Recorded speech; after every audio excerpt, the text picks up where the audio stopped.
Pagi itu, aku berdiri di depan jendela apartemenku di Jakarta Selatan sambil memegang secangkir teh hangat. Usia 45 tahun bukan alasan bagiku untuk merasa tua. Justru aku merasa hidup baru saja dimulai. Dari lantai 8, aku bisa melihat kendaraan berlalu lalang, seolah mengingatkanku bahwa aku juga pernah berjuang tanpa henti, dari menjadi TKW di Arab sampai kini bekerja di perusahaan otomotif ternama. Aku sudah sejauh ini, gumamku sambil tersenyum kecil. Rutinitasku dimulai seperti biasa. Aku menata jilbabku dengan hati-hati, memilih warna biru tua hari itu, warna yang selalu membuatku percaya diri saat rapat. Aku bekerja sebagai manajer divisi pemasaran, dan tidak pernah lewat satu hari pun tanpa keputusan penting yang harus kuambil. Namun aku menikmatinya. Rasanya seperti hadiah atas perjuanganku di masa lalu. Setibanya di kantor, aroma kopi dan suara ketikan keyboard langsung menyambutku. Teman-teman kantor menyapaku ramah, meski aku tahu beberapa dari mereka punya rasa penasaran yang lebih besar dari sekadar sapaan. "Pagi, Bu Haja," seru Tari, asistenku yang ceria. "Pagi, Tari. Agenda hari ini apa saja?" tanyaku sambil berjalan menuju ruanganku. "Meeting jam 10, lalu presentasi penjualan Q2, jawabnya. Aku mengangguk sambil menarik napas panjang. Rutinitas yang padat tak pernah membuatku mengeluh. Dulu, di Arab, aku bekerja lebih lama dan lebih berat. Sekarang aku bekerja dengan pikiran dan strategi, jauh lebih menyenangkan. Siang harinya, saat makan bersama, beberapa rekan pria kembali bercanda ringan seperti biasa. "Bu Haja ini makin muda saja. Jangan-jangan ada yang naksir ya?" kata Arman sambil tertawa kecil. Aku hanya tersenyum, tidak ingin memperpanjang gurauan. Sudah sering aku dipuji seperti itu. Sejak aku menjadi janda, entah mengapa banyak pria yang mulai mendekat. Tapi aku tidak pernah benar-benar menanggapi. Hidupku terlalu nyaman untuk dibuat rumit oleh cinta, pikirku saat itu. Sore hari, saat perjalanan pulang, aku membuka aplikasi trading saham di ponselku. Hari itu grafik tampak stabil. Untung kecil, tapi aman. Aku selalu menikmati dunia trading, meski kadang membuat jantung berdebar. Aku merasa seperti sedang bermain teka-teki yang harus diselesaikan. Sesampainya di rumah, aku melepas sepatu dan merebahkan diri di sofa. Hari itu terasa sempurna. Tenang. Tidak ada gejolak. Tidak ada badai. Seakan hidup sedang memberiku waktu istirahat. Aku menatap langit senja dari balkon. Warna jingganya lembut seperti sapuan kuas di kanvas. Saat itu aku belum tahu, perjalanan hidupku akan berubah besar. Hidupku yang damai ini, ternyata hanya jeda sebelum badai datang. Namun malam itu, aku tersenyum. Aku merasa kuat, siap menghadapi apapun yang akan datang. Meski aku belum tahu bahwa perjalanan yang menunggu jauh lebih besar daripada yang kubayangkan. Pagi itu aku berangkat lebih awal dari biasanya. Cuaca cerah membuat langkahku terasa ringan. Di dalam mobil, aku memutar lagu-lagu Arab lembut yang dulu sering diputar majikanku. Entah kenapa, setiap mendengar melodi itu, hatiku selalu hangat, seolah ada bagian diriku yang tertinggal di sana. "Sudah 15 tahun, cepat sekali waktu berjalan," bisikku. Sesampainya di kantor, aku langsung disibukkan dengan tumpukan dokumen yang harus ditandatangani. Meski banyak, aku justru merasa nyaman. Ada rasa bangga melihat namaku di setiap halaman, Hajah Nurul, manajer pemasaran. Tidak pernah aku membayangkan, wanita yang dulu hanya menjaga anak majikan, kini dipercaya memimpin divisi besar. Tengah hari, aku menerima pesan dari sahabatku sesama mantan TKW, Sri. "Nurul, kapan kita ketemu? Kangen cerita masa-masa dulu." Aku tersenyum. Dulu, aku dan Sri sering saling menguatkan ketika rindu keluarga. Kami sama-sama bekerja untuk membangun masa depan. Kini, melihat kami bisa hidup mandiri membuatku tersentuh. Aku membalas, "Nanti malam aku free. Kita makan di tempat biasa ya. Banyak yang mau aku ceritakan." Selesai jam kerja, aku meluncur ke restoran kecil langganan kami. Saat bertemu, Sri langsung memelukku erat. Ada rasa rindu yang sederhana namun tulus. "Lul, kamu makin bersinar saja," katanya sambil menepuk bahuku. "Kamu juga, Ri. Kita sama-sama berjuang, kan?" Kami mengobrol lama, mulai dari pekerjaan hingga urusan hati. Ia sempat menatapku lama sebelum berkata, "Kamu gak pernah cerita, ada yang dekat sama kamu sekarang." Aku terkekeh kecil. Bukan gak ada, tapi belum ada yang cocok. Masih menunggu seseorang, ia menggoda. Aku terdiam sejenak. Sebenarnya bukan itu alasannya. Aku hanya merasa, belum waktunya. Hidupku sudah cukup nyaman. Jika ada cinta datang, biarlah datang sendiri tanpa dicari. "Entahlah," jawabku sambil tersenyum lembut. Tapi aku percaya, Allah pasti tahu kapan waktu yang tepat. Saat perjalanan pulang, kenangan masa laluku kembali berputar, malam-malam panjang di Arab, suara pintu rumah majikan, aroma roti panas, dan seseorang yang dulu sempat membuat hatiku berdebar. Tapi itu hanya masa lalu. Aku sudah menutupnya rapat. Di rumah, aku bersandar di ranjang sambil memainkan jari-jariku. Sebenarnya aku tidak kesepian. Namun kadang, ada ruang kecil di hatiku yang terasa kosong. Bukan karena aku membutuhkan seseorang, tetapi karena aku ingin merasakan dicintai lagi. Aku menarik napas panjang. Kalau memang ada jodoh untukku, pasti datang pada waktunya. Malam itu aku tidur dengan perasaan damai. Tanpa aku sadari, pintu kecil dalam hidupku mulai terbuka. Bukan karena seseorang dari masa lalu, tapi seseorang yang akan datang membawa cerita yang benar-benar berbeda.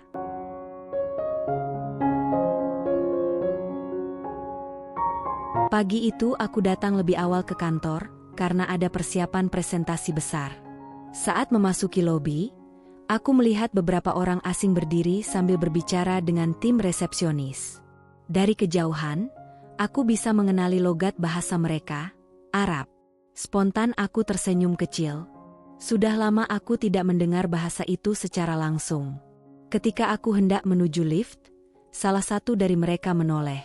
Seorang pria Arab tinggi besar, berwajah ramah, dengan mata coklat hangat yang sekilas terasa familiar. Ia tampak sedikit bingung membaca peta gedung. Sebelum aku sempat berpikir, langkahnya mendekat ke arahku. "Assalamualaikum," sapa pria itu dengan suara lembut namun tegas. "Waalaikumsalam," jawabku sopan. "Maaf, saya mencari ruang meeting A12. Logatnya khas, namun bahasanya lancar.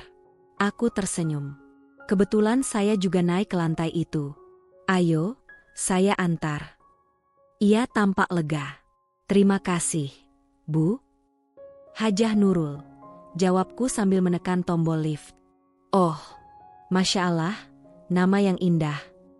Ia tersenyum hangat. Senyum yang entah mengapa membuat dadaku sedikit hangat. Dalam lift, ia memperkenalkan diri. "Nama saya Karim. Dari Dubai. Saya datang untuk melihat peluang kerjasama." Aku mengangguk sopan. "Selamat datang di Jakarta, Pak Karim." Ia menatapku sebentar, lalu berkata dengan nada kagum, "Bahasa Arab Anda tadi sangat fasih." Aku tersenyum kecil. "Saya pernah bekerja di sana belasan tahun lalu." "Begitu rupanya." "Tidak heran," katanya dengan nada hormat. Sebelum pintu lift terbuka, ada momen singkat ketika tatapan kami bertemu. Hanya sepersekian detik, namun cukup membuatku merasa ada sesuatu yang berubah di udara. Aku cepat-cepat menunduk, menjaga sikap. Aku menunjukkan arah ruang meetingnya. Di ujung koridor. "Tinggal lurus." "Terima kasih, Hajah Nurul. Semoga kita bertemu lagi." Aku mengangguk pelan sebelum berbalik menuju ruanganku. Anehnya, langkahku terasa sedikit lebih ringan dari biasanya. Sepanjang hari, pikiranku sesekali melayang ke pertemuan tadi. Entah kenapa, pria itu meninggalkan kesan yang sulit dijelaskan. Bukan tentang penampilannya saja, meski memang ia tampak sangat menarik. Tapi ada sesuatu dalam cara ia memandang, seolah ia benar-benar mendengar setiap kata yang kusampaikan. Sore harinya, ketika aku sedang memeriksa grafik trading, hatiku tiba-tiba berdebar tanpa alasan. Nurul, fokus, bisikku pada diri sendiri sambil menggelengkan kepala. Namun bahkan saat pulang dan duduk di balkon rumah, pemandangan senja pun tak mampu mengalihkan pikiranku dari pertemuan itu. Aku memijat pelipis sambil tertawa kecil. Baru juga bertemu sekali, kenapa jadi terbawa suasana begini, gumamku. Aku tidak tahu apakah kami akan bertemu lagi. Namun hari itu meninggalkan satu kenyataan yang sulit kutolak. Ada seseorang yang berhasil membuat hatiku terusik, bahkan sebelum cerita sebenarnya dimulai.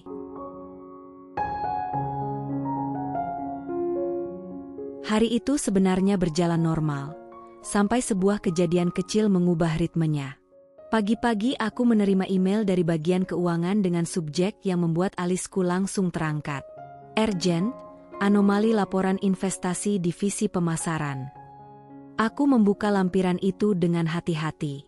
Ada angka yang tidak masuk akal di dalam laporan proyek tertentu, proyek yang kebetulan berada di bawah pengawasanku. Itu bukan nominal yang sedikit. Jika ada kesalahan, namakulah yang akan disorot pertama kali. Aku mencoba memastikan semuanya. Ini tidak mungkin salahku, gumamku, mencoba tetap tenang. Namun sebelum aku sempat meminta penjelasan ke bagian keuangan, pintu ruanganku diketuk. Tari masuk dengan wajah cemas. "Bu, tim audit internal mau ketemu sekarang. Katanya ada masalah serius." Hati kecilku langsung berdegup lebih cepat. Masalah serius? Bukan kalimat yang ingin didengar siapapun di perusahaan besar. Aku berjalan menuju ruang rapat dengan langkah mantap, meskipun di dalam dada, ada kekhawatiran yang mulai menumpuk. Di dalam ruangan, beberapa auditor sudah duduk. Salah satunya membuka pembicaraan dengan nada formal.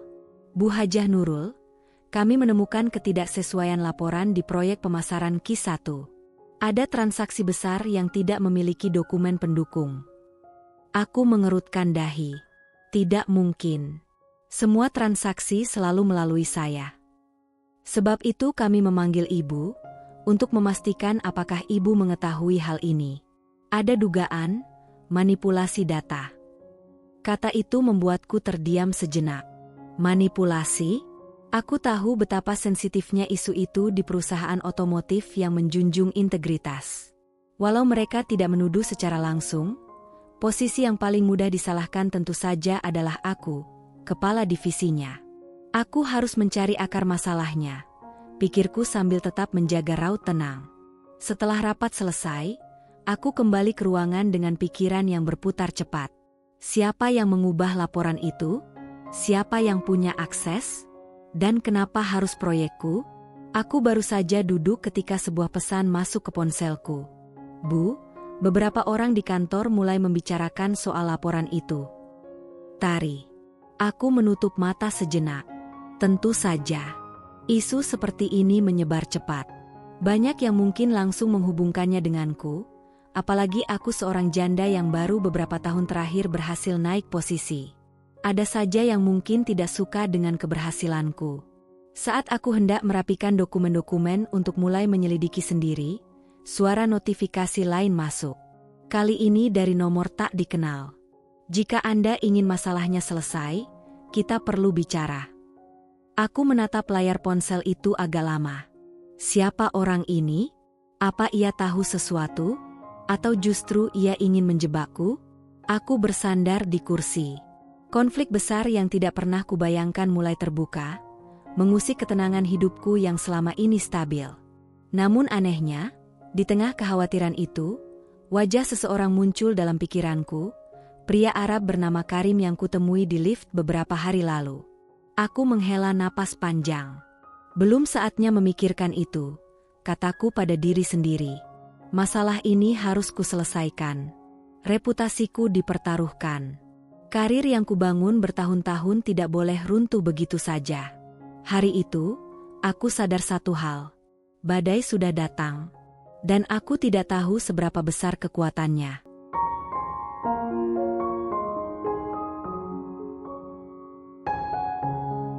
Sejak kejadian kemarin, pikiranku tidak tenang.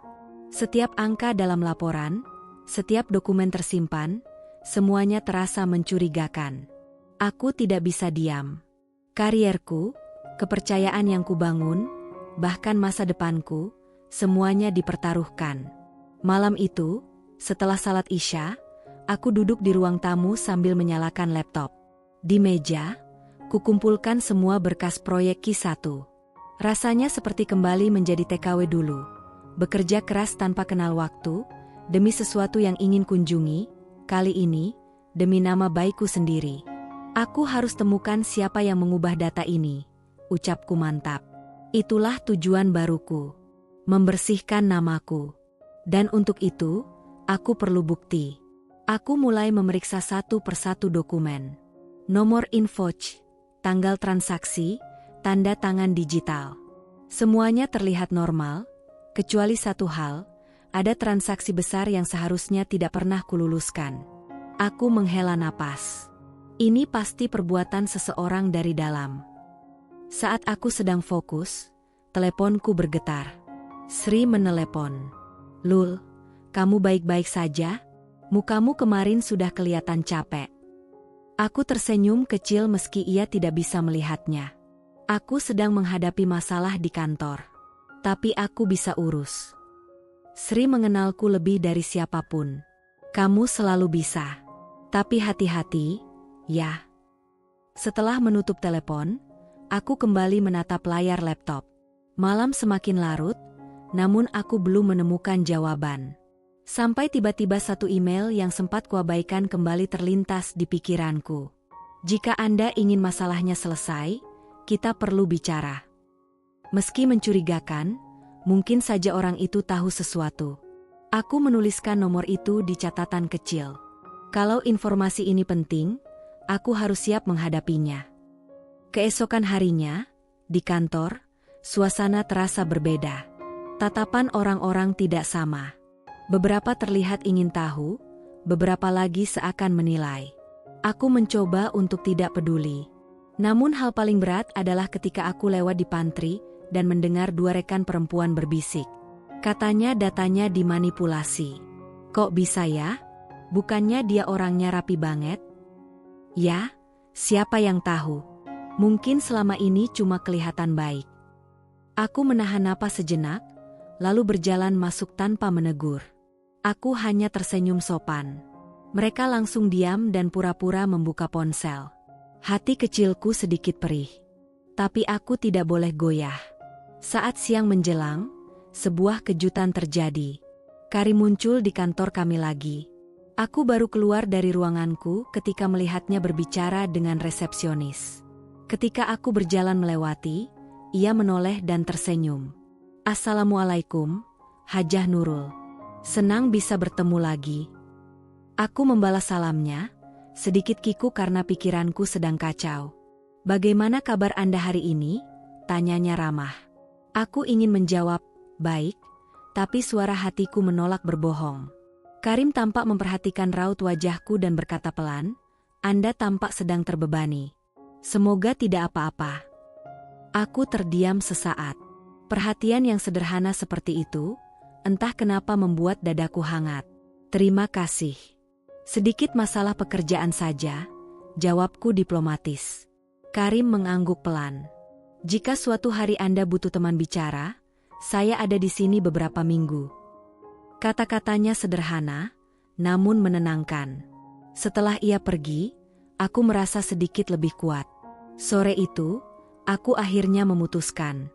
Aku harus menghubungi orang misterius itu. Jika ada peluang untuk menemukan kebenaran, aku tidak boleh ragu. Di parkiran, saat duduk di dalam mobil, aku menekan nomor tersebut. Napasku tertahan ketika panggilan tersambung. "Halo?" Suara itu rendah. "Hati-hati. Ini Hajah Nurul," jawabku tegas. "Anda bilang ingin bicara soal masalah laporan. Apa yang Anda tahu?" Ada jeda panjang sebelum orang itu menjawab. "Saya tahu siapa yang menjebak Anda." Jantungku berdebar keras. Saat itu aku sadar. Perjalanan membersihkan namaku baru saja dimulai, dan rintangannya akan jauh lebih berat dari yang kubayangkan.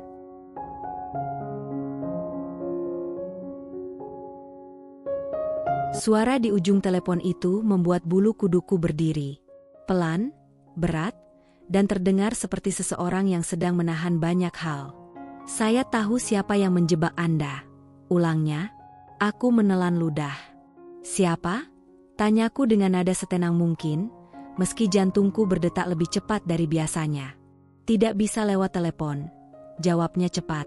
"Kita harus bertemu." Saya takut percakapan ini disadap. Aku memejamkan mata sebentar.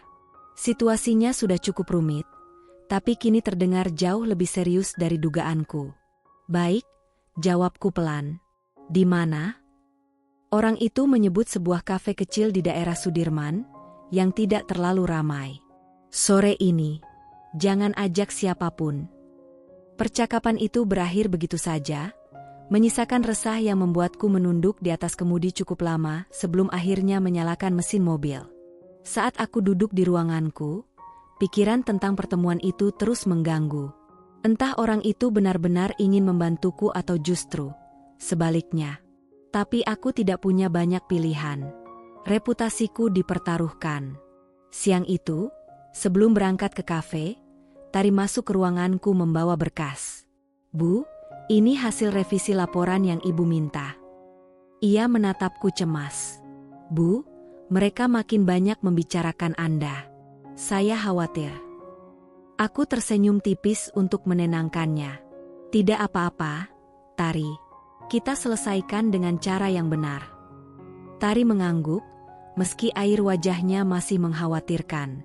Saat hendak keluar kantor, aku kembali bertemu Karim.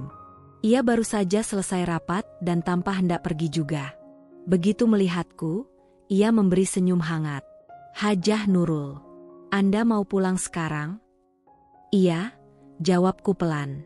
Karim menatapku sekilas, lalu berkata dengan nada lembut, "Anda kelihatan lebih tegang dari kemarin. Semoga apapun yang terjadi, Allah mudahkan." Ucapan itu membuat hatiku terasa disentuh lembut. Aku membalas senyumnya dengan tulus. "Amin. Terima kasih, Karim." Ada momen singkat ketika ia menatapku dengan cara yang sulit dijelaskan. Hangat, tulus, seakan ia mencoba membaca sesuatu di balik mataku.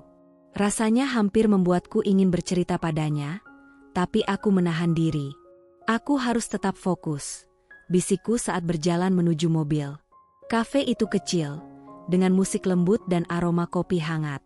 Aku mengambil tempat duduk di sudut. Tidak lama kemudian, seorang pria berbaju abu-abu mendekat dan duduk tanpa menatap langsung ke arahku. "Saya Farhan," katanya dengan suara pelan. "Saya bekerja di bagian data perusahaan." Aku mengenal wajahnya sekilas. Ia memang bekerja satu lantai di bawah divisi pemasaran. "Kenapa kamu menghubungi saya?" tanyaku. Farhan menatapku sesaat, lalu berbisik, "Karena saya melihat seseorang mengakses laporan proyek Anda tanpa izin." Aku mencondongkan tubuh sedikit. "Siapa?" Ia menelan ludah, lalu berkata pelan sekali agar tidak terdengar orang lain. "Rekan kantor Anda sendiri, Bu. Salah satu yang sering bicara tidak baik tentang Anda." Jantungku langsung berdegup lebih keras. "Nama siapa?" tanyaku. Farhan hendak menjawab, namun tiba-tiba ia memalingkan wajah.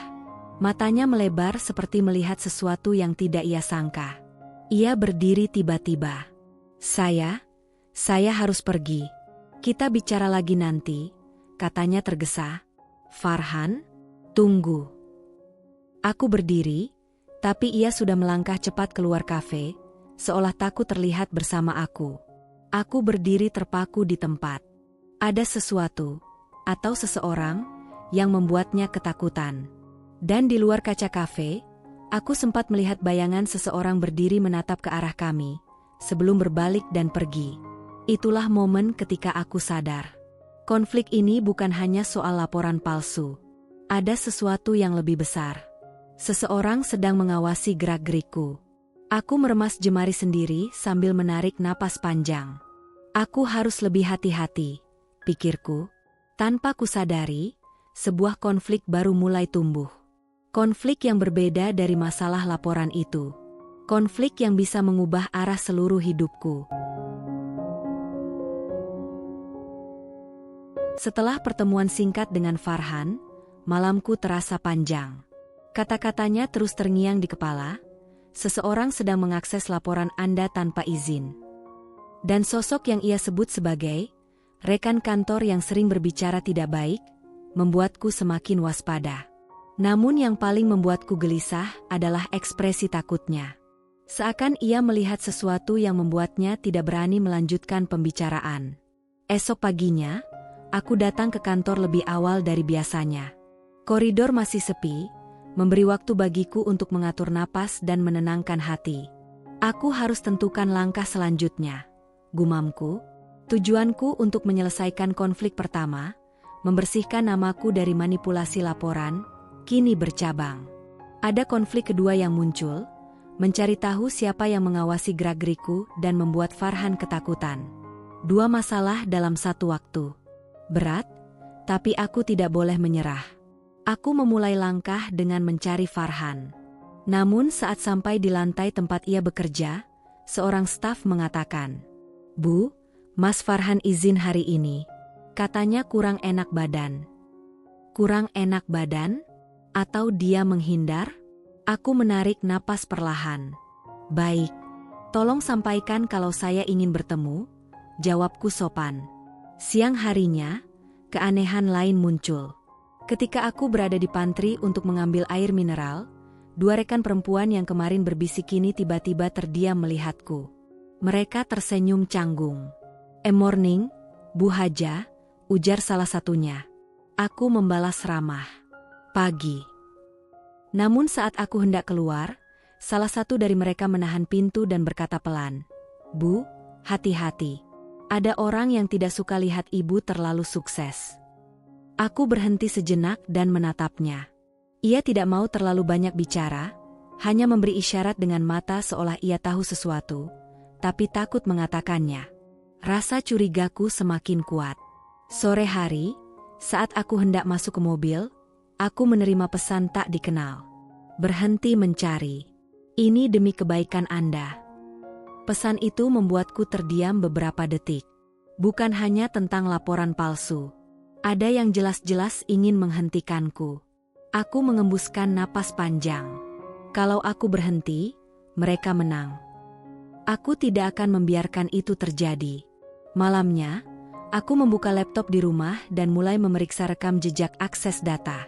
Meski bukan ahli IT, aku cukup paham dasar-dasarnya. Dari pantauan sederhana, aku melihat login yang mencurigakan, akses masuk pukul 2.13 dini hari, menggunakan akun pegawai yang biasanya hanya bekerja shift siang. Semakin jelas, seseorang sedang memainkan sesuatu dari dalam. Saat sedang menelusuri lebih jauh, ponselku berbunyi. Sebuah pesan dari Karim. "Hajah Nurul, apakah Anda baik-baik saja hari ini? Saya melihat Anda tampak terburu-buru saat pergi." Aku memandang pesan itu lama. Ada rasa hangat menyelip di antara beratnya masalah. "Saya baik. Terima kasih sudah menanyakan." Tak butuh jeda lama, balasannya muncul. "Kalau ada yang ingin Anda ceritakan, saya siap mendengar." Aku menutup mata sebentar. Ada bagian dari diriku yang ingin bercerita padanya, tentang beban, tekanan, ketakutan. Tapi aku tahu ini belum waktunya. "Insya Allah, nanti," balasku. Sebelum tidur, aku duduk di tepi ranjang, membiarkan lampu temaram menyentuh ruangan. Aku memegang tangan sendiri, mencoba menenangkan hati. "Aku harus kuat," bisikku. Dua konflik kini berada di pundakku. Membersihkan namaku dari tuduhan manipulasi laporan. Dan mencari siapa yang berusaha menghentikanku. Dan entah kenapa, di tengah kesulitan itu, bayangan wajah Karim kembali muncul. Entah sebagai penghibur, atau tanda bahwa hidupku tidak akan berputar hanya di sekitar masalah ini saja. Aku menatap langit malam dari jendela. Langkahku sudah dimulai, dan tidak ada jalan untuk kembali.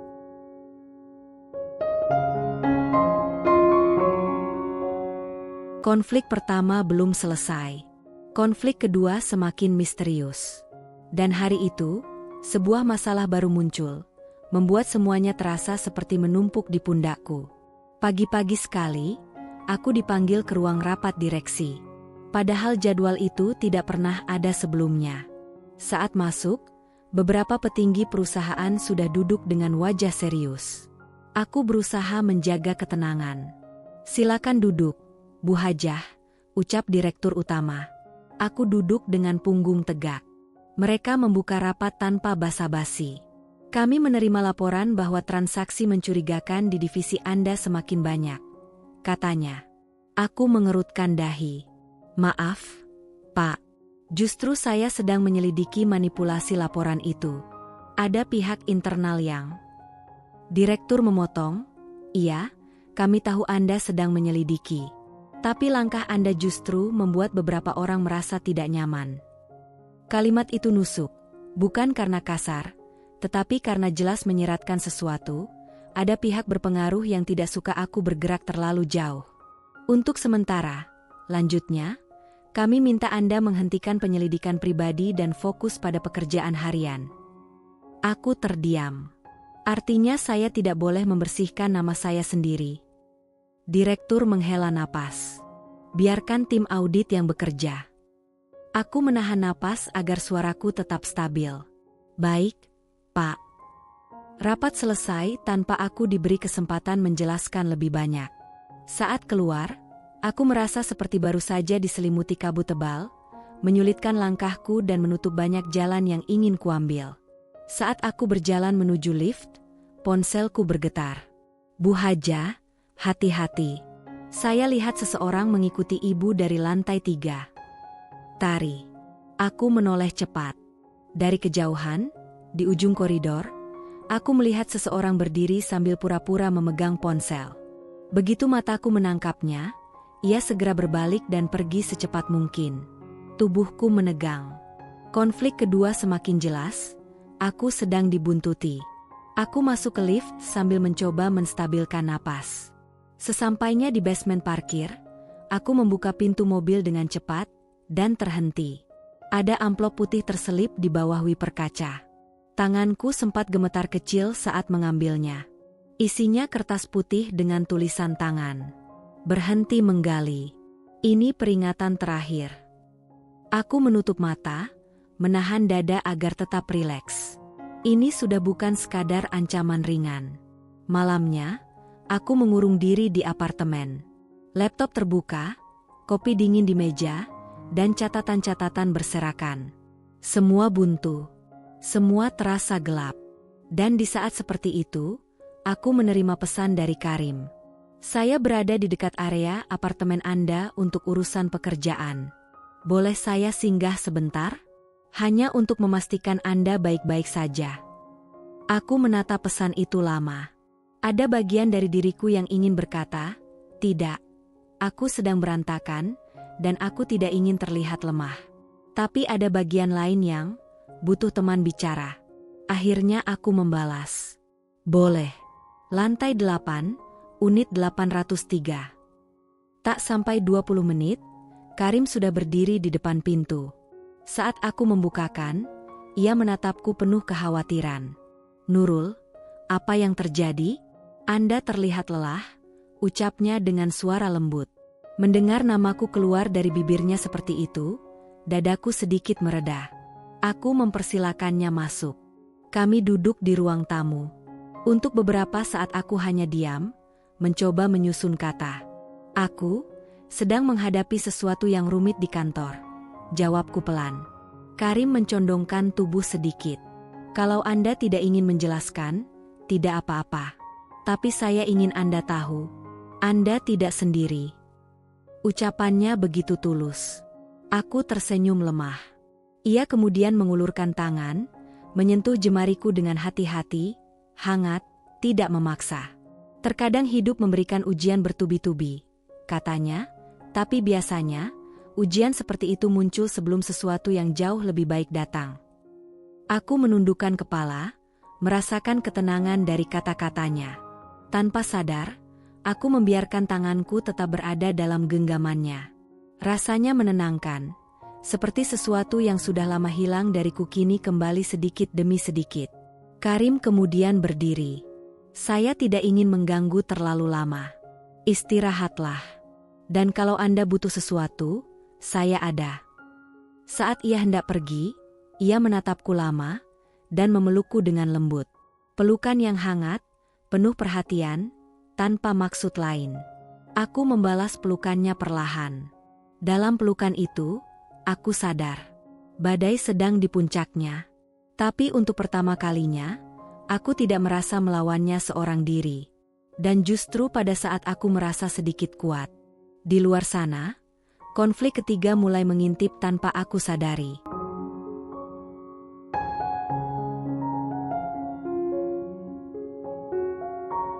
Keesokan paginya aku bangun lebih cepat dari biasanya. Meski malam sebelumnya penuh guncangan, pelukan hangat Karim masih tertinggal dalam ingatanku, memberiku sedikit ketenangan untuk memulai hari. Tapi aku tahu, masalahku belum selesai. Saat tiba di kantor, suasananya terasa aneh. Beberapa orang yang biasanya menyapaku kini hanya melirik sekilas. Ada yang berbisik-bisik sambil memandangku. Aku mencoba mengabaikannya, tetapi langkahku mendadak terhenti ketika mendengar seseorang berkata pelan. Katanya Bu Hajah lagi diperiksa audit internal. Bahaya, tuh. Aku menarik napas panjang. Ini pasti ulah orang yang ingin menjatuhkanku. Begitu masuk ruangan, Tari terlihat gelisah dan langsung menghampiri. Bu Hajah, ada yang harus Ibu lihat, katanya, menyerahkan sebuah map.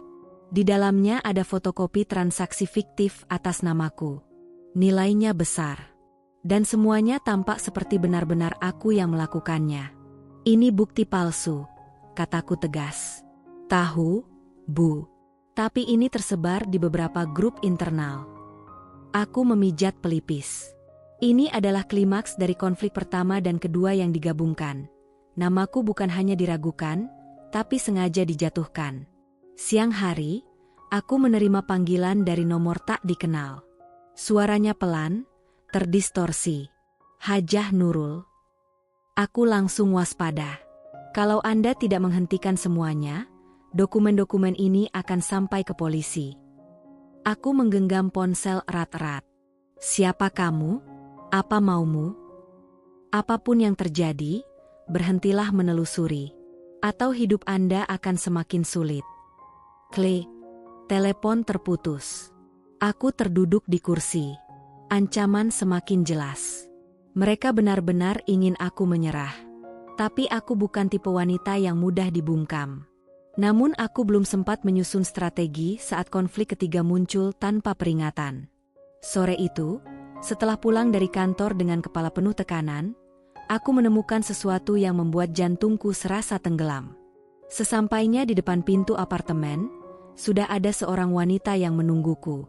Wajahnya cantik, lebih muda dariku, tubuhnya ramping, pakaiannya mahal. Ia menatapku dari ujung rambut hingga ujung kaki. Bu Hajah Nurul? Tanyanya dengan senyum yang tidak benar-benar tersenyum. Iya. Anda siapa?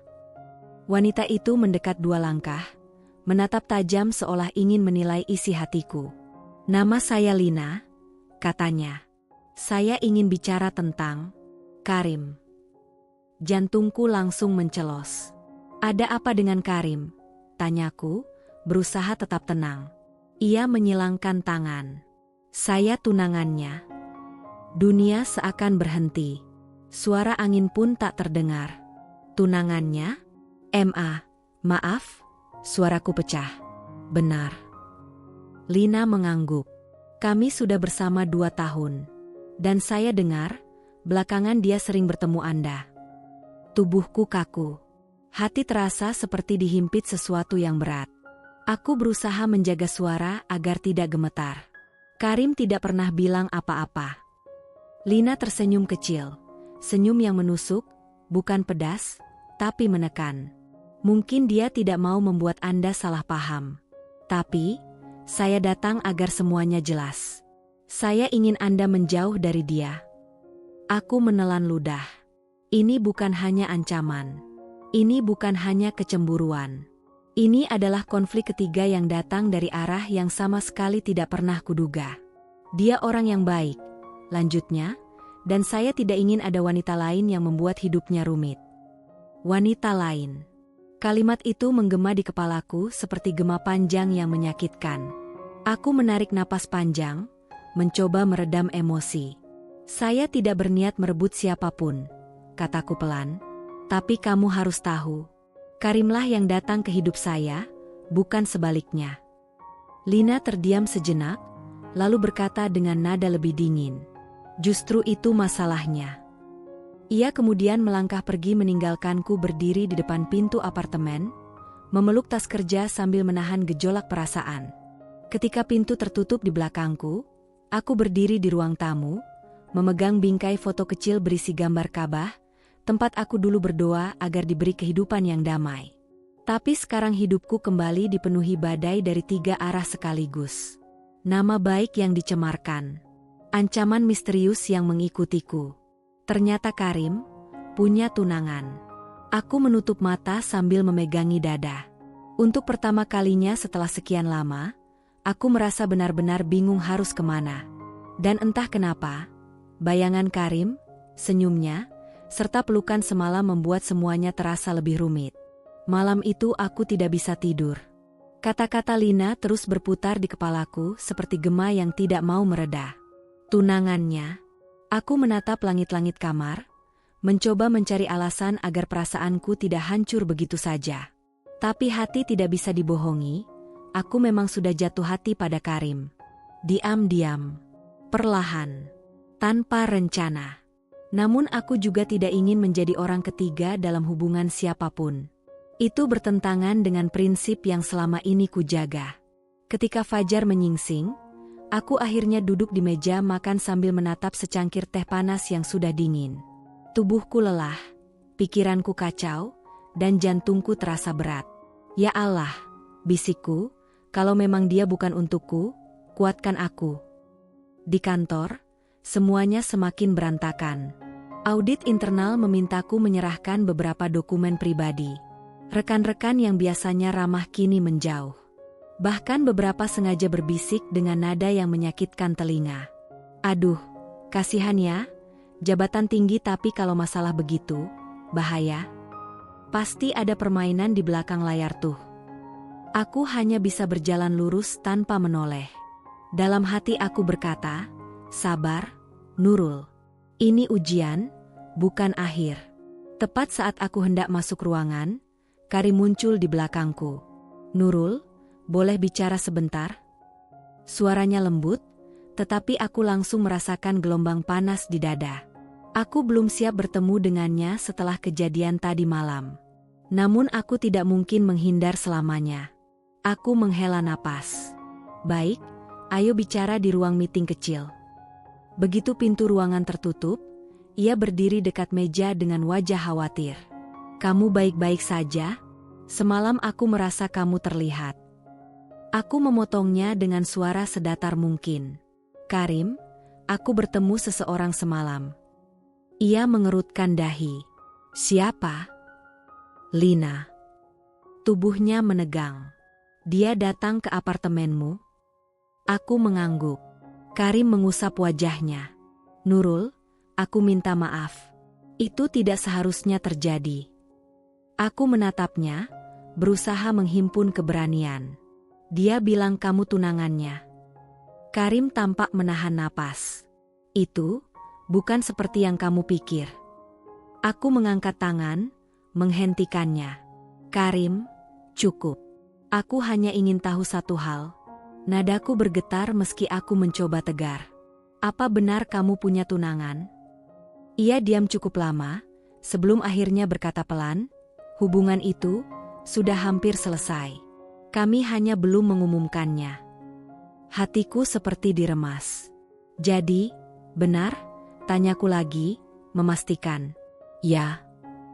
Kata itu keluar begitu pelan, tapi rasanya seperti palu besar menghantam dadaku. Aku menelan ludah sambil tersenyum kecil, berusaha terlihat kuat. Kalau begitu, tolong, jangan temui aku lagi di luar urusan pekerjaan. Nurul, dengarkan aku dulu. Aku sudah cukup mendengarnya. Suaraku mulai pecah. Aku tidak ingin terlibat dalam hubungan yang setengah jalan. Aku tidak mau menyakiti siapapun, termasuk diriku sendiri. Karim terdiam. Wajahnya terlihat menyesal, seperti seseorang yang ingin memperbaiki semuanya tapi tidak tahu harus mulai dari mana. Ia melangkah mendekat sedikit. Nurul, aku tidak ingin kehilanganmu. Aku memejamkan mata sejenak. Kata-katanya terlalu lembut, terlalu jujur, terlalu mampu menggoyahkan pertahananku. Tapi kita tidak bisa begini, ucapku pelan. Aku harus menjaga diriku. Untuk pertama kalinya sejak mengenalnya, aku melihat sorot mata Karim meredup. Ia akhirnya mengangguk perlahan. Kalau itu keinginanmu, aku akan hormati. Aku berbalik, membuka pintu, dan keluar tanpa menoleh. Begitu pintu tertutup, napasku runtuh. Dadaku terasa penuh tekanan. Kadang pilihan yang benar bukanlah pilihan yang mudah, melainkan pilihan yang paling menyakitkan. Aku kembali ke ruangan dengan langkah berat. Dan sebelum aku sempat duduk, Tari berlari kecil menghampiri sambil terengah. Bu Haja, ini gawat. Ada apa? Dengan tangan gemetar, ia memberikan ponsel yang menampilkan berita internal perusahaan. Judulnya besar dan mencolok. Manajer senior diduga terlibat penyelewengan dana perusahaan. Dan fotoku terpampang di sana. Kakiku langsung melemas. Dadaku seperti dihantam badai besar. Semua usahaku, semua yang telah kubangun, terasa runtuh dalam satu langkah. 3 konflik besar kini menutup seluruh jalan keluar. Namaku tercemar secara publik. Ancaman misterius makin nyata. Hatiku sendiri kini terluka paling dalam. Dan aku tahu, setelah ini, aku tidak punya pilihan selain menghadapi badai terbesar dalam hidupku. Dengan kepala terangkat meski hati bergetar, aku berkata pada Tari, kita tidak boleh kalah. Kita harus temukan bukti yang sebenarnya. Karena kalau aku menyerah sekarang, maka semua perjalanan panjangku akan sia-sia.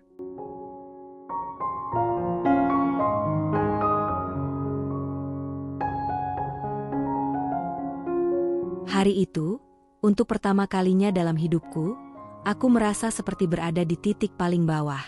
Berita tentang diriku menyebar begitu cepat, bahkan lebih cepat dari upayaku menjelaskan kebenaran. Namun setelah menatap wajah Tari yang panik, aku sadar. Aku tidak boleh runtuh. Aku mengumpulkan semua catatan, bukti, email, rekaman kecil yang sempat kusimpan.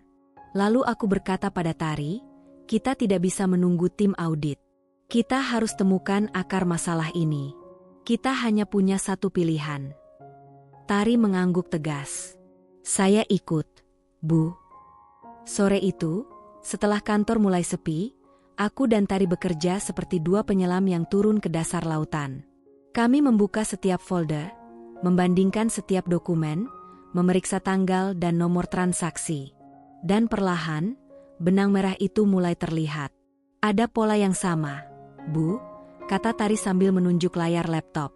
Semua transaksi palsu ini memakai ID login yang mirip dengan milik Ibu. Tapi alamat IP-nya berbeda. Aku mencondongkan tubuh, jantungku berdetak cepat. Siapa yang punya akses ke ID mirip punyaku? Tari menelan ludah. Hanya satu orang, Pak Rendra. Aku memejamkan mata sesaat.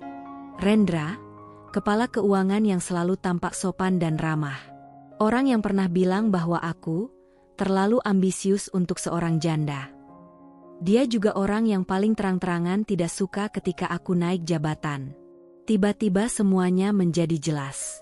Pedih, tapi jelas. Jam hampir menunjukkan pukul 5 sore ketika aku memutuskan untuk mengambil langkah paling berani dalam hidupku. Aku berdiri, merapikan jilbab, lalu berkata pada Tari dengan suara yang lebih tegas dari sebelumnya. Kita temui Pak Rendra sekarang. Jika dia bersih, dia tak perlu takut. Kalau dia bersalah, dia pasti panik. Kami turun menuju lantai 12, tempat ruangannya berada.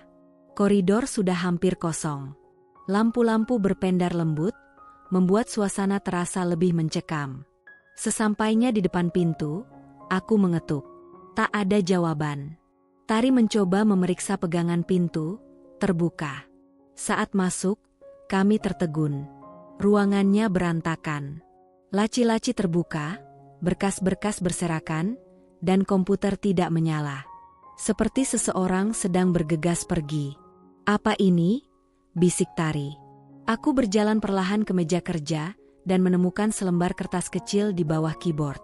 Aku mengambilnya dengan hati-hati. Isinya hanya 2 kata.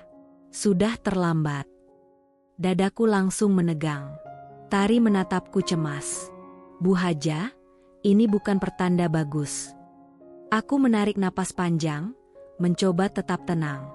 "Tidak, kita belum terlambat. Kita masih bisa selamatkan semuanya."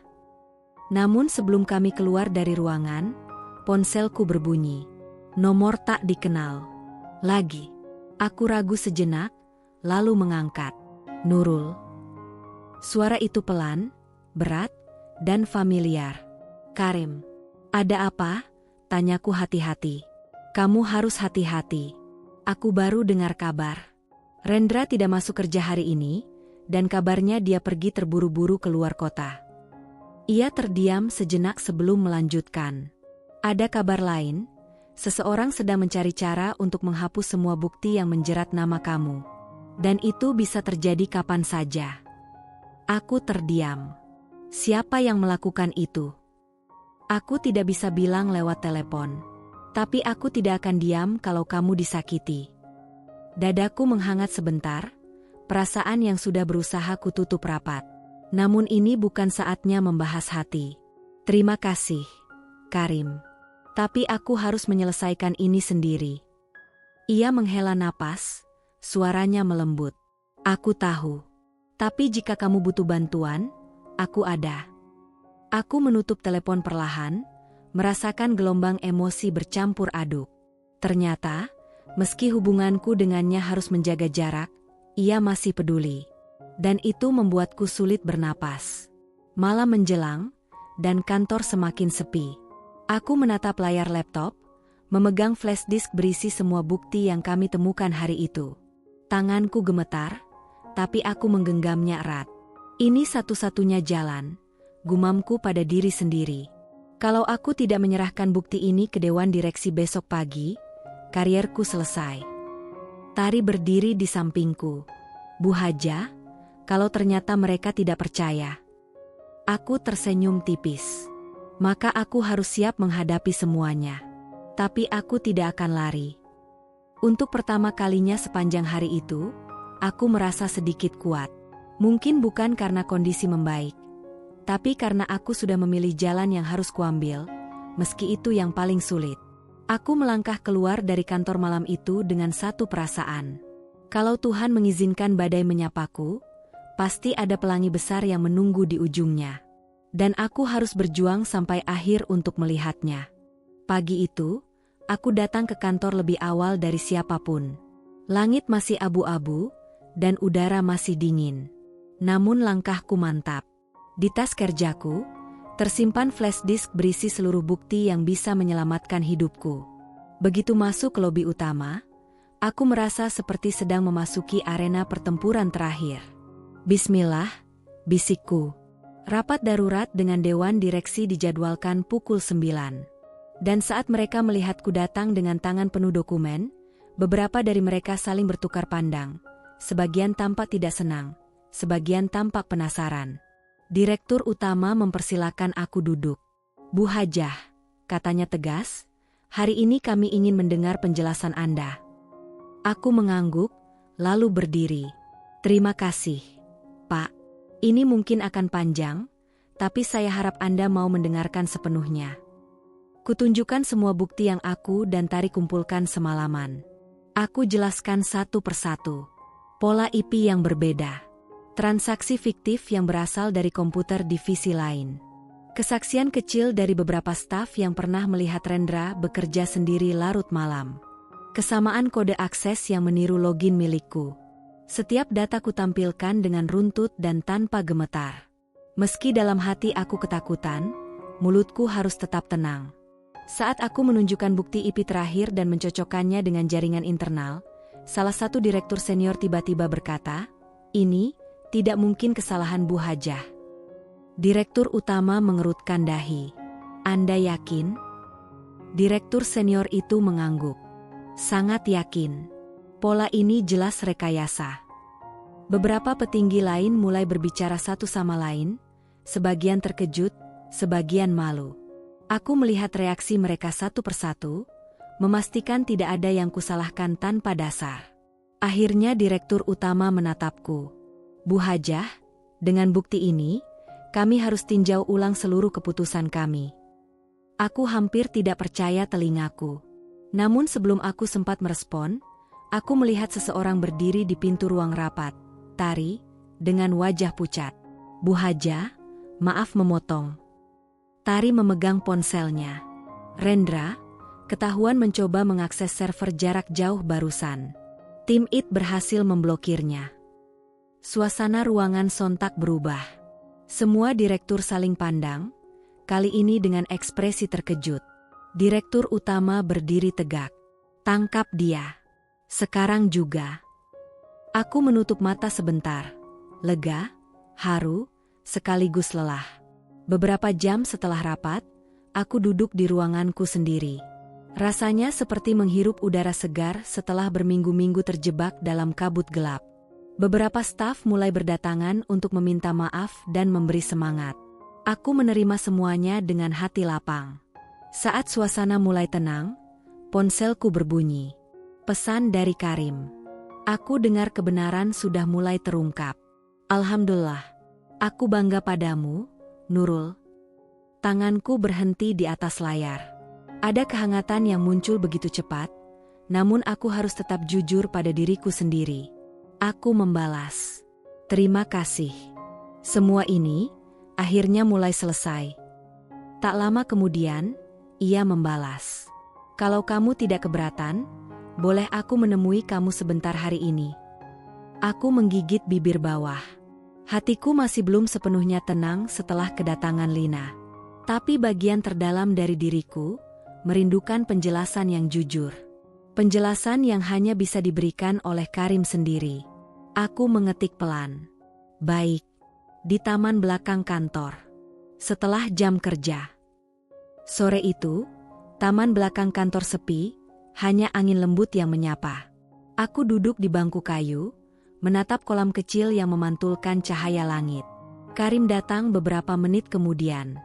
Penampilannya rapi, namun matanya menunjukkan kegelisahan. "Nurul," ia duduk di sampingku, menjaga jarak sopan. Aku ingin menjelaskan semuanya. Aku menatapnya tanpa kata. Ia menghela napas panjang. "Hubunganku dengan Lina memang ada, tapi sudah lama tidak sehat. Kami sepakat untuk berpisah, hanya saja keluarganya belum diberi kabar." Ia menunduk.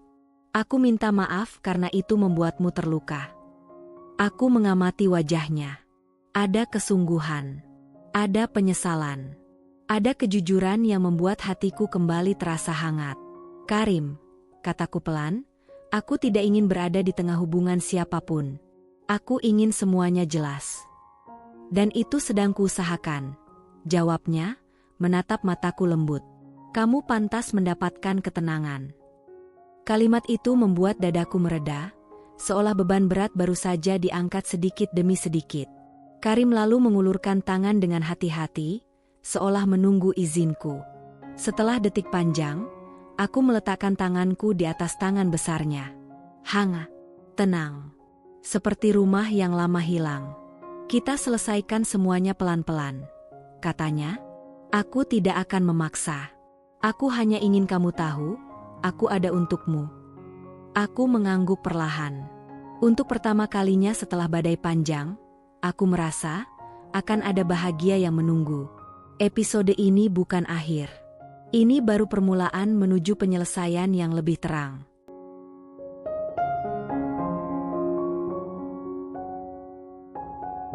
Beberapa hari setelah kebenaran terungkap, suasana di kantor perlahan kembali normal. Nama baikku dipulihkan dalam rapat besar yang disaksikan seluruh manajer. Direktur utama bahkan menyampaikan permintaan maaf secara resmi atas kesalahpahaman yang terjadi. Saat namaku disebut dengan nada hormat, aku hanya menunduk. Bukan karena malu, tapi karena bersyukur. Aku tahu perjalanan ini bukan sekadar tentang karir, tetapi tentang keberanian mempertahankan harga diri. Setelah rapat selesai, banyak rekan kerja menghampiriku. Bu Hajah, maaf ya, kami sempat ikut salah paham. Kami salut sama ketegaran ibu. Aku tersenyum lembut. Tidak apa-apa. Semua orang bisa salah. Yang penting, sekarang kita tahu yang benar. Tari menatapku dengan mata berkaca-kaca. Bu, saya bangga sekali bisa bekerja sama dengan ibu. Aku meraih tangannya dan menepuknya pelan. Kamu salah satu alasan aku bisa selamat dari semua ini. Siang hari, aku memutuskan untuk keluar sebentar ke balkon kantor. Udara sejuk menyentuh wajahku, membuatku merasa benar-benar bebas untuk pertama kalinya sejak semua ini dimulai. Saat menatap langit biru, aku teringat masa lalu, semasa aku menjadi TKW. Hari-hari ketika aku tak punya apa-apa selain doa dan harapan. Hari-hari ketika aku bekerja sambil membayangkan masa depan yang lebih baik. Jalan ini panjang sekali ya, gumamku. Kemudian, tanpa sadar, aku teringat pesan Karim beberapa hari lalu. Caranya menggenggam tanganku, tatapannya yang penuh ketulusan, membuat pipiku hangat. Namun aku juga ingat Lina, dan aku tidak ingin menyakiti siapapun. Aku masih berdiri memandangi langit ketika ponselku berbunyi. Karim. Aku menghela napas sebelum mengangkat. Assalamualaikum, Karim. Waalaikumsalam, Nurul. Kamu sedang sibuk? Tidak. Ada apa? Saya hanya ingin bilang, Lina dan saya sudah bicara dengan keluarga. Kami resmi mengakhiri semuanya dengan baik. Aku terdiam. Jantungku berdetak lambat namun kuat. Sudah selesai? Tanyaku pelan. Ya, jawabnya tanpa ragu. Tidak ada lagi yang menggantung. Aku menatap jauh ke horizon, seakan ingin memastikan bahwa langit betul-betul cerah. Beban yang tadinya menggantung di hatiku perlahan menguap. Terima kasih sudah jujur, Karim, kataku lembut. Aku harus jujur, jawabnya. Kamu berhak mendapatkan kejujuran penuh. Ada keheningan damai beberapa detik. Karim lalu bertanya dengan suara yang lebih lembut. Bagaimana perasaanmu sekarang, Nurul? Setelah semua ini? Aku tersenyum kecil, senyum yang datang dari hati. Aku merasa lebih kuat dari sebelumnya. Ujian ini membuatku sadar bahwa aku tidak sendiri. Ada orang-orang baik yang mendukungku. Karim tidak menjawab langsung, tetapi aku bisa merasakan senyumnya melalui telepon. Kamu memang kuat, katanya akhirnya. Sangat kuat. Kata-katanya membuat dadaku hangat. Bukan seperti api yang membakar, tapi seperti cahaya matahari pagi yang menenangkan. Sore hari, aku pulang lebih awal. Aku ingin memberi diriku waktu untuk menenangkan pikiran. Sesampainya di rumah, aku membuat teh hangat dan duduk di ruang tamu. Sunyi, tapi nyaman. Aku membuka album lama, foto-foto saat aku pertama kali bekerja di Arab. Wajahku masih lugu, penuh ketakutan, tapi juga penuh harapan. Aku tersenyum sendiri. Kalau saja Nurul yang dulu bisa melihat Nurul yang sekarang, bisikku, pasti dia tidak percaya. Hidupku penuh badai, tetapi juga penuh rahmat. Aku bangkit dari masa-masa sulit, jatuh bangun dalam trading saham, berjuang membayar hutang, dan kini, berdiri sebagai wanita yang dihormati di dunia profesional. Dan di hati kecilku, aku tahu, Tuhan tidak pernah membiarkanku sendiri. Malam itu sebelum tidur, aku menatap jendela kamar yang memperlihatkan langit penuh bintang. Rasanya seperti ada pesan halus yang dikirim padaku. Perjalanan ini belum selesai, ucapku lirih, tapi aku siap melangkah lebih jauh. Aku merebahkan diri, tersenyum kecil, dan menutup mata dengan perasaan damai. Hari ini aku menang. Bukan karena aku mengalahkan siapapun, tapi karena aku memenangkan diriku sendiri. Pagi itu, suasana rumah terasa berbeda. Jendela memantulkan cahaya yang hangat, seperti pertanda bahwa hari baru tak lagi membawa beban masa lalu. Aku menyiapkan sarapan sederhana, sambil memikirkan perjalanan yang sudah kulalui. Begitu banyak luka yang berubah menjadi pelajaran, dan begitu banyak ketakutan yang kini berganti keberanian. Saat sedang menikmati teh hangat, ponselku berbunyi. Pesan dari Karim. Bisakah kita bertemu sore ini? Ada sesuatu yang ingin aku sampaikan. Aku menghela napas pelan. Jantungku berdebar, tapi bukan karena cemas, lebih seperti perasaan siap menghadapi masa depan. Baik, Karim. Kita bertemu di kafe kecil dekat kantor, ya. Sore itu, aku duduk di kafe yang tenang. Aroma kopi dan roti memenuhi ruangan. Musik lembut mengalun. Aku memilih meja dekat jendela agar bisa melihat langit senja. Tak lama kemudian, Karim datang. Tubuhnya yang tinggi dan tegap membuat beberapa pengunjung menoleh. Ia tersenyum padaku, senyum hangat yang selalu terasa jujur. Saat ia duduk, ia menunduk sedikit, seakan menghargai ruangku. Terima kasih sudah mau bertemu, katanya pelan. Aku yang harus berterima kasih, balasku. Ada jeda hening. Tapi bukan hening yang canggung, lebih seperti hening sebelum sesuatu yang penting diucapkan. Karim meraih cangkirnya, namun tidak langsung meminumnya. Nurul, aku sudah membereskan semua urusan masa laluku. Dengan baik, tanpa konflik, tanpa meninggalkan luka. Aku mengangguk. Aku senang mendengarnya. Ia menatapku, tatapan lembut namun tegas, seperti seseorang yang sudah yakin dengan pilihannya. Aku ingin melangkah maju, tapi bukan sendiri, katanya. Ia menundukkan kepalanya sedikit, lalu melanjutkan dengan suara dalam. Aku ingin melangkah bersamamu, kalau kamu mengizinkan. Dadaku hangat. Tanganku refleks meremas jariku sendiri di bawah meja. Aku tidak menjawab dulu. Aku butuh memastikan bahwa keputusan ini benar, bukan untuk siapapun, tapi untuk diriku sendiri. Kamu yakin? Tanyaku akhirnya. Jalan kita mungkin tidak mudah. Aku punya masa lalu, punya cerita pahit. Dan kadang orang-orang menilaimu aneh karena memilih aku. Karim tanpa ragu mengulurkan tangannya ke atas meja. Sentuhannya hangat, lembut, dan penuh ketulusan. Aku menyentuhnya balik pelan. Aku tidak memilih pandangan orang, katanya.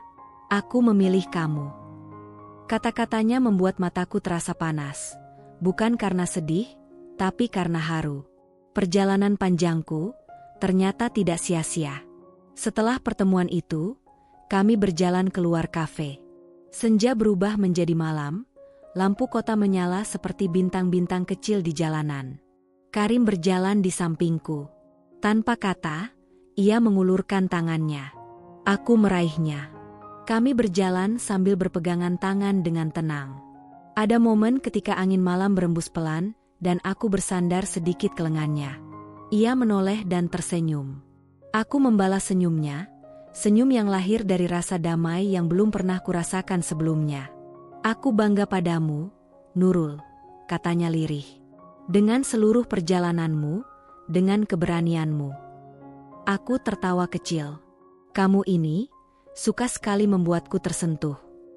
Karena kamu layak disayangi, jawabnya. Aku menatap langkah kaki kami yang berjalan seirama. Rasanya seperti cerita hidupku yang tadinya berantakan, kini mulai menemukan ritmenya kembali. Malam itu, setelah diantar sampai depan rumah, Karim menunduk sedikit dan berkata, mulai hari ini, kamu tidak perlu menghadapi semuanya sendirian. Aku tersenyum. Dan kamu juga tidak. Ia terlihat ingin memelukku, tapi menahan diri.